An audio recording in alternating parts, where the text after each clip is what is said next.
Polka. Yeah? What did you say before? There's work To be done. There's work to be done? Yeah. What's the monster truck doing?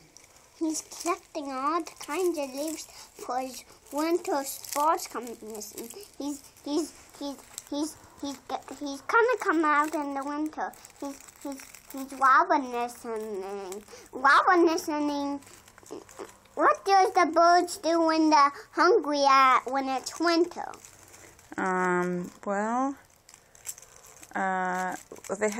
They need to store up food in the wintertime. A lot of them fly south, but the ones that are still stay here, they look around for seeds. This monster truck is bowing leaves just like this monster truck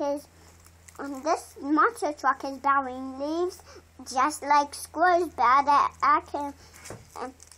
acorns so they can eat them when it's winter time. This monster truck is bowing his leaves for the winter time. He's saving some for later. For it's winter time. Oh, okay. So he can eat them all. That's a good idea because it's hard to find that stuff in the wintertime, isn't it?